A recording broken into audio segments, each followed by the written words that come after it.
First, visit iReaShare.com and head to the phone transfer page. You can scroll down to check all the features and the step-by-step guide in detail.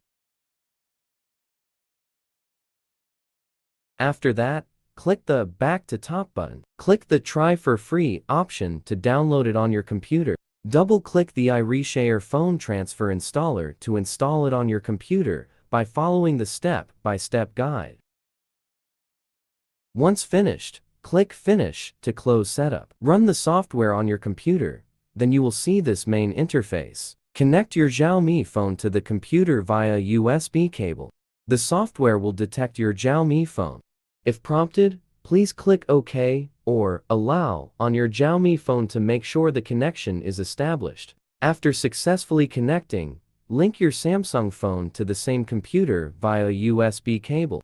When your device is recognized by the software, you will see Connected under them.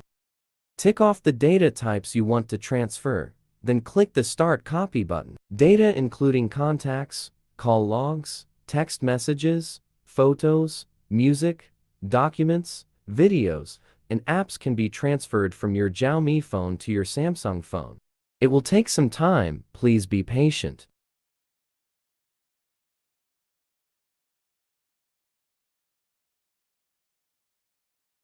Click OK when the data transfer is finished.